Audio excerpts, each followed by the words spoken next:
Bienvenidos al programa Haciendo Familia, queridos amigos. En el programa anterior nos había quedado algo por ver, que era la objeción de conciencia. Hablamos del fallo de la Corte Suprema de Justicia, de ese fallo que ordenaba el aborto a un bebé que ya había sido abortado, pero que a la vez exhortaba a que se realizaran abortos no punibles, o por lo menos eso entendieron algunos que empezaron a sacar distintas reglamentaciones en las provincias. Pero existe una objeción de conciencia porque somos seres libres. Fuera de la religión, todo ser humano, por su dignidad de persona, es libre. Entonces, puede aceptar o no aceptar una orden. En eso se basa una democracia, en la libertad. Para hablar de este tema, vamos a seguir con nuestro invitado de lujo, el profesor Ciro De Martini, que es profesor de Filosofía del Derecho y de Bioderecho en la UCA, profesor de Bioderecho del posgrado de Bioética de Schoenstatt y miembro de la Comisión de Bioética de dicha institución, miembro del Comité de Ética de los Institutos de la Academia Nacional de Medicina, director del Suplemento de Política Criminal del Derecho, casado con Verónica, padre de 8 hijos y abuelo de 6 nietos. Bienvenido, Ciro. Bueno, vamos a continuar con ese tema tan importante y que nos aflige. ¿A vos te aflige mucho el tema de los médicos? Me preocupa mucho el tema de los médicos, efectivamente, ¿no? ¿Qué hacen ante los médicos y, por supuesto, los profesionales de la salud. Sí. Y me preocupa en 2 sentidos, te diría. Por un lado, me preocupa aquellos médicos que se sienten presionados o que les han hecho creer que tienen una especie de obligación legal de abortar, de practicar abortos dadas determinadas circunstancias. Esto no solamente no tiene ningún fundamento jurídico, sino que es exactamente contrario a nuestro orden jurídico, contrario a lo que dice nuestra misma Constitución Nacional. Ahí la Corte, bueno, ya lo hablábamos la vez pasada, ha hecho un fallo de características totalmente extrañas, digamos, en donde habla de un presunto derecho de la mujer. Ahora, ese presunto derecho, bueno, ya lo habíamos hablado y no me voy a reiterar en esto, ¿no es cierto? Pues ese presunto derecho es a tener un acceso a la salud y quien determina qué es la salud es el médico. Entonces, yo antes que la objeción de conciencia diría que lo que los médicos tienen es realmente una objeción de ciencia, porque desde el punto de vista científico, es claro que el aborto no es de ningún modo algo terapéutico, es exactamente lo contrario, algo terapéutico. Incluso si se analiza desde el punto de vista de la madre, y estamos en el caso, por ejemplo, de una pobre chica que haya sido violada, no hay ningún motivo serio desde un punto de vista científico para pensar que matar a su propio hijo le vaya a producir a ella alguna cura de eso que lamentablemente no tiene cura, porque es una tragedia que ya ha sufrido.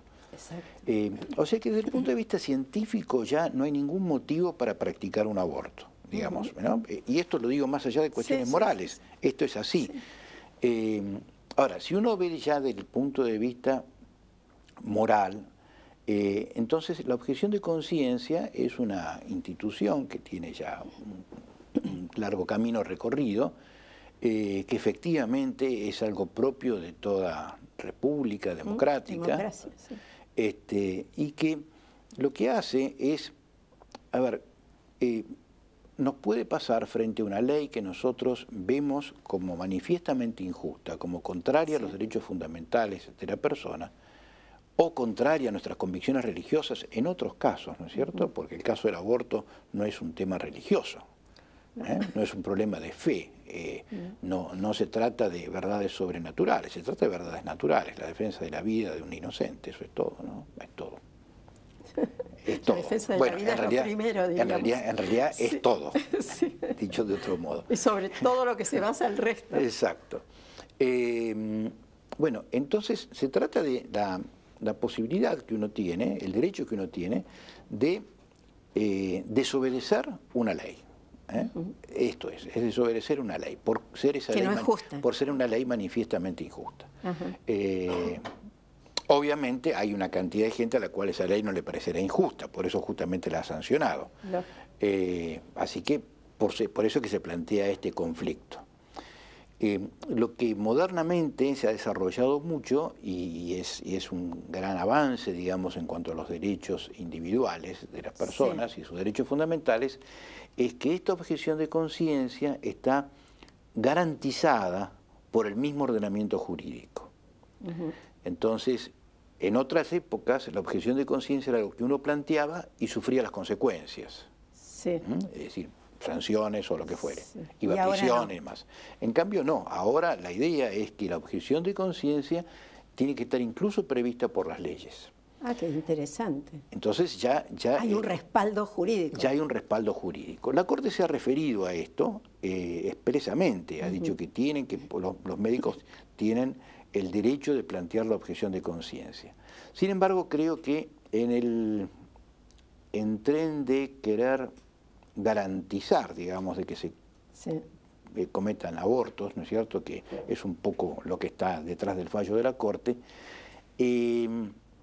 ha dicho que esta objeción de conciencia únicamente puede plantearse cuando el médico comienza a trabajar en un hospital o cuando, en fin, o en el momento en que salga una reglamentación, una cosa así.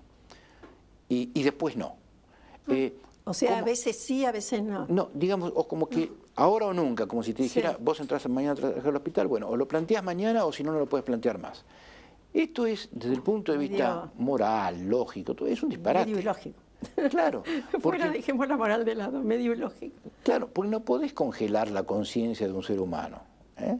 Es decir, esto nos pasa a todos respecto de todas las cosas. ¿Cuántas veces hemos cambiado nuestra forma de ver algo? Sí. A veces por falta de información, a veces porque a lo mejor hay un médico, no sé, a lo mejor hay un médico que porque tiene miedo de decírselo al director del hospital, dice nada al y porque, principio. claro, y piensa que nunca le va a pasar, o porque en ese momento lo dice un poco en teoría, pero después se encuentra frente al hecho, está mirando concretamente a esa mujer, sabe que hay un chico adentro, y bueno, y a lo mejor en ese momento toma plena conciencia de lo que va a hacer.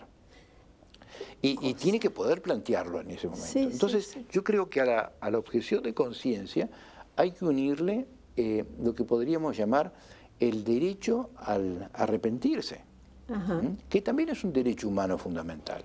Claro. Arrepentirse a lo mejor de la decisión teórica que hemos tomado en otro momento y por supuesto de las porque uno decisiones. puede cambiar desde ya. Uno puede cambiar, entonces uno tiene que poder plantearlo en cualquier momento esto. Sí. Qué trampa, ¿no?, que hay atrás de todo eso. Vos sabés que a medida que ibas hablando, yo tengo acá este librito que quiero mostrarlo, a ver si lo ve la cámara, ¿no? Es de un asesor del Vaticano y dice cómo se hace para sensibilizar a los médicos y al poder público, no solo a través de cursos y conferencias, sino que conviene también que haya una especie de presión permanente sobre el médico. Es un poco lo que vos estás diciendo. ¿Presiones de quién? Presión principalmente de la propia sociedad.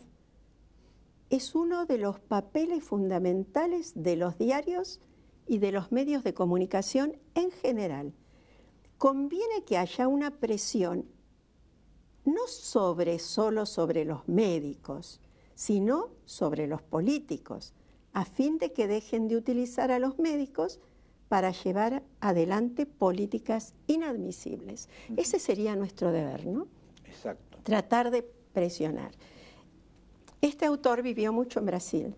Dice, aquí en Brasil, según datos publicados por el propio gobierno en 1999, el 43% de las mujeres que utilizan cualquier método de control de la natalidad ya fueron esterilizadas.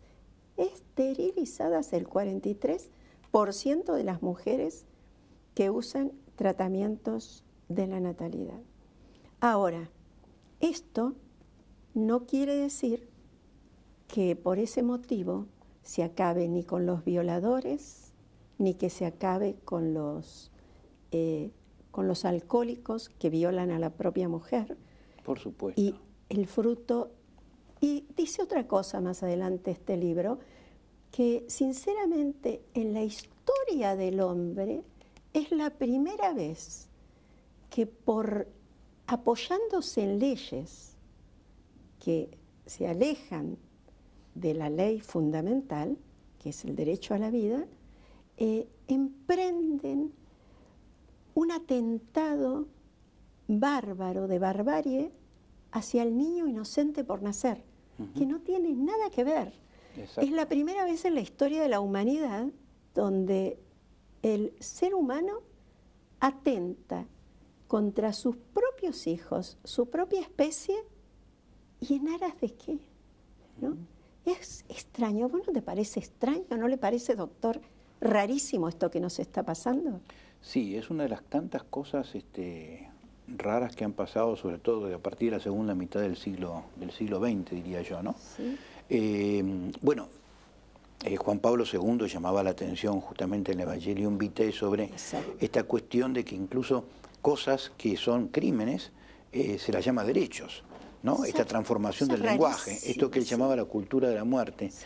Y sí, porque abortos ha habido siempre en la historia, por supuesto que sí. Pero se ocultaban porque se sabía que era algo malo matar a otro. Pero a nadie se le ocurría, primero, que el aborto fuera practicado por el mismo Estado, garantizado por el Estado, en definitiva, subsidiado con el dinero de los contribuyentes.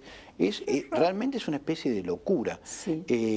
Y esto es propiamente, digamos, un genocidio. Es decir, cuando se habla de genocidio, es matar indiscriminadamente una cantidad de gente por encontrarse en determinada situación. Sí. Esto tiene todas las características propias de un genocidio. Y alrededor de 48 millones anuales. Sí, es el genocidio, por el aborto. Es el mayor genocidio de la historia de la humanidad, ¿no? En las dos guerras mundiales murieron 80 millones de personas. Y efectivamente... ¿En las dos guerras mundiales? En las dos guerras mundiales murieron en total 80 millones de personas, 30 en la primera, 50 en la segunda. Bueno, y fueron el horror que todos nosotros conocemos. 48 millones por año. 48 millones por año, sí. A ver, de los cuales se lleve exacta cuenta, hasta hace 2 años había 923 millones de chicos muertos a través del aborto. En todos los países en los cuales está legalizado y por lo tanto hay una contabilidad precisa, digamos así, ¿no? Es un poco totalitarismo, ¿no le parece, doctor, entrar en algo así? Pero sin ninguna duda, ¿no? Forma parte de esta cuestión que comentábamos la vez pasada, de hacer 2 clases de personas, porque la verdad es esta, en definitiva la mentalidad sigue siendo la misma mentalidad de los nazis, sin digamos, el tipo de política con otro aspecto, ¿no es cierto? Uno decir, bueno, la Corte Suprema de Justicia de Argentina piensa como los nazis, uno dice, bueno, pero qué cosa ridícula. Bueno, no, es que desde el punto de vista filosófico o ideológico, tienen la misma mentalidad que tenían los jerarcas nazis, la misma mentalidad. La aplican a otra cosa, la aplican a los chicos por nacer. Los otros aplicaban a seres que consideraban inferiores, judíos, gitanos, eslavos. Bueno, ahora se aplica a los por nacer en determinadas circunstancias. ¿Cuál es la diferencia esencial? En los 2 casos se trata de seres humanos considerados inferiores. En el otro caso se hacía de un modo brutal, acá se hace de un modo que se quiere hacer aparecer como derecho, que se quiere aparecer como que se está favoreciendo a una mujer que está sufriendo, pero es una cosa mucho más seria que eso, ¿no? Y también, ¿y con los embriones? Y con los embriones. Es otro tema, ¿no es cierto, doctor? El de los embriones es otro tema gravísimo, porque el paso que está por dar en estos momentos nuestro Congreso, y esperemos que no lo dé, esperemos que sean conscientes de lo que están haciendo, o de lo que están por hacer, es muy grave y tiene que ver con este famoso proyecto de reforma del Código Civil. También eso está en el Si puedo leerle un artículo nomás del código, del proyecto, quiero decir, ¿no? Hay un capítulo que se llama, bueno, hay un título que se llama Persona humana, comienzo de la existencia, ¿no? Comienzo de la existencia de la persona humana. O sea, estamos en ese contexto jurídico, digamos. Y el artículo 19 del proyecto dice: la existencia de la persona humana comienza con la concepción en el seno materno. Esto es lo que dice ya el Código Civil actual. Sí. En el caso de técnicas de reproducción humana asistida, comienza con la implantación del embrión en la mujer, sin perjuicio de lo que prevea la ley especial para la protección del embrión no implantado. O sea, fíjese, en el caso de lo que se llama habitualmente la fecundación in vitro, sí, la vida, dice, el comienzo de la existencia de la persona, estaría en el momento en que es implantado, transferido, se dice médicamente, transferido a la madre. Ahora, en lo normal es que en los procedimientos de fecundación in vitro se produzcan, porque en realidad es una especie de producción, más o menos en promedio 10 embriones, a veces más. Quiere decir que como normalmente se implantan 3, hay otros 7 embriones. Quiere decir que estos 7 embriones, primero, los 10 embriones no son considerados personas desde el momento que son producidos hasta que alguno es implantado en la madre. Después hay 3 que tienen la fortuna de ser implantados en la madre por selección previa de los médicos. Claro, que han sido seleccionados por los médicos, o sea, nuevamente estamos con las razas superiores y las inferiores. Estos 3 han sido seleccionados. Y los otros 7 siguen sin ser personas y probablemente ya no lo van a hacer nunca, porque son pocos los casos en que los vuelve la pareja a tratar de implantarse algunos. Es decir, por lo pronto lo que se va a hacer con ellos se los va a congelar a 190 grados bajo cero. Pobrecito. Y después de un tiempo van a morir. Ahora, supongo yo que si no son personas, claro, no tienen entonces los derechos de la persona. Y si no van a tener los derechos de la persona, con ellos se podrá hacer, ¿qué? Bueno, esto, congelarlos. Cremas. Quizás experimentar, quizás hacer cremas. Eso no lo sabemos todavía. Ahora fíjese que el proyecto dice, sin perjuicio de lo que prevea la ley especial para la protección del embrión no implantado. Quiere decir que el proyecto está reconociendo que el embrión no implantado es un ser humano, sino ¿por qué podría recibir protección? Por otra parte, si no, sería totalmente incoherente. Sí. Ahora, según nuestra Constitución, todos los seres humanos son personas. Entonces, este proyecto, que está propiciado por la misma Presidenta de la Nación, que está redactado por ministros de la Corte, está contradiciendo lo que dice nuestra misma Constitución Nacional. Y la Constitución Nacional lo dice porque lo dice la Convención Americana de Derechos Humanos. Entonces, se está por crear una nueva categoría de subpersonas o de no personas, que son seres humanos igual que nosotros. ¿Por qué un embrión es una persona y otro no es una persona? Además, ¿qué quiere decir esto? ¡Qué horror! Porque si no fuera un ser humano, entonces, ¿qué son? ¿Animales? Cosas. Si fueran cosas, no haría falta hacer una ley para protegerlos. Exacto. O sea que evidentemente nadie considera que sean cosas. Además, la idea de que una cosa, cuando uno le implanta a una mujer, empieza a ser un ser humano, es realmente absurda. Bueno, ¿no? decía el profesor Lejean que el ser humano es, desde el momento de la concepción, es ser humano y es un ser al cual se le debe respetar su dignidad. Y si eso no fuera así, entonces no tendrían sentido las clínicas de fecundación in vitro. Si bien él no estaba de acuerdo con ellas, con ese manipuleo de personas, no tendrían sentido, ¿no? ¿Para qué pagan? Para fecundar embriones a los cuales se les considera la dignidad de personas. Pero ahora acá el doctor nos está hablando de algo más grave. Nos está hablando de unas personas y unas subpersonas, llama usted. Yo digo subpersonas, prepersonas. Claro. Hay un cuento muy interesante de Philip Dick que habla de las prepersonas, se llama así el cuento, y que salió a propósito del fallo de la Corte de Estados Unidos, Roe versus Wade, que abrió las puertas al aborto.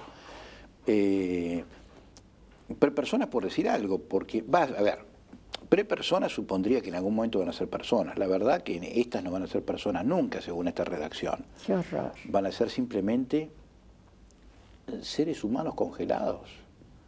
Es decir, lo peor de todo, ¿sabe?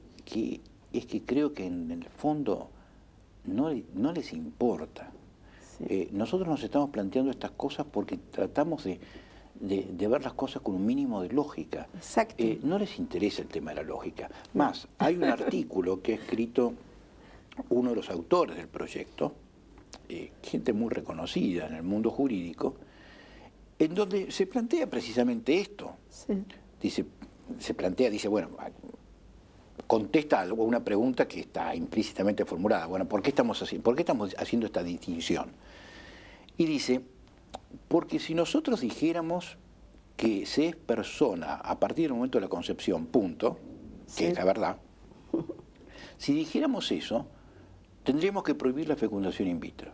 Claro, lo que decía Leyen al revés. Tendríamos que prohibir la fecundación in vitro. Sí. Entonces, ¿cuál es el argumento? Como queremos que haya la fecundación in vitro, entonces, legalmente, creamos una subcategoría de seres contraria a lo que nos dice la biología, la filosofía, la ética, la teología y cuanta ciencia a usted se le puede ocurrir. Simplemente porque queremos justificar algo. Bueno. O sea, es un punto de vista totalmente pragmático, utilitarista. Yo quiero que haya fecundación in vitro, quiero que haya fecundación in vitro sí o sí. Bien, entonces, ¿qué tengo que hacer para esto? Bueno, este disparate. Bueno, hacer una clasificación de los seres humanos. Hay un antiguo refrán que dice que donde impera la ideología, muere la lógica, ¿no? Un poco pasa por ahí lo que usted está diciendo. Por supuesto, se trata de crear la propia realidad, la realidad que uno quiere. Yo quiero que la realidad sea así, entonces la defino así. Como tengo, en definitiva, estas cosas terminan siendo más una cuestión de poder que de razón. Claro. Acá simplemente es, yo tengo el poder suficiente para decir quiénes son seres humanos y quiénes no, utilizo ese poder y los defino. Que la naturaleza me indica otra cosa, la realidad, el sentido común, todo me indica otra cosa. La biología no me importa. Exacto. Tengo el poder como para hacerlo. Es sumamente grave esto, sumamente grave. Doctor, dejemos claro ¿qué le aconsejaría a usted, retomando el tema, porque hemos tratado dos temas, ¿no? Sí. Objeción de conciencia y destino de los embriones que no son personas, subpersonas. ¿Qué le aconsejaría a usted a los médicos que un día juraron defender la vida y que de pronto, por los protocolos que se están elaborando, se los quiere obligar a matar, a no defender la vida, a no curar, sino a quitarla? ¿Qué puede hacer? Bueno, mire, yo les diría, por supuesto, tienen el derecho de plantear la objeción de conciencia, los médicos, los enfermeros, los obstetras, tienen el derecho de plantearlo y tienen que plantearlo, por lo tanto. Ahora, no se queden en eso, no se queden en eso, porque eso puede llegar a ser una trampa para adormecer las conciencias. Es decir, acá existe el deber de oponerse a esto. Un médico no puede quedarse tranquilo diciendo yo no voy a practicar abortos, los va a practicar otro médico, porque eso es simplemente cambiar de asesino. Es decir, yo no mato, mate el otro. No, acá lo que nos tienen que preocupar son los chicos que van a ser asesinados. Entonces, desde ese punto de vista, lo que yo le diría a los médicos es, bien, planteen la objeción de conciencia, perfecto, están en su derecho. Ahora, no caigan en la trampa, es decir, tienen que rebelarse frente a estas leyes. Estas leyes son injustas, y así ustedes no sean obstetras, plantéenlo de todas maneras. Esto es un problema de todos los médicos, porque todos juraron... Es decir, ustedes, su existencia en la sociedad se justifica en la medida en que defiendan la vida, en la medida en que curen, no ciertamente en la medida en que maten. Entonces, bueno, creo que todos los médicos tienen que rebelarse frente a esta ley y creo que también que tienen que denunciar a los médicos que practican abortos, que van a encontrar jueces que los investiguen. Muy bien, muchísimas gracias. Queridos amigos, me quiero ir con las palabras con las que comienza el Evangelium Vitae. No matarás. El Santo Padre Juan Pablo II, cuando viajó al monte Sinaí, destacó este precepto. En sustancia dijo lo siguiente: no matarás. La sociedad humana se vuelve imposible.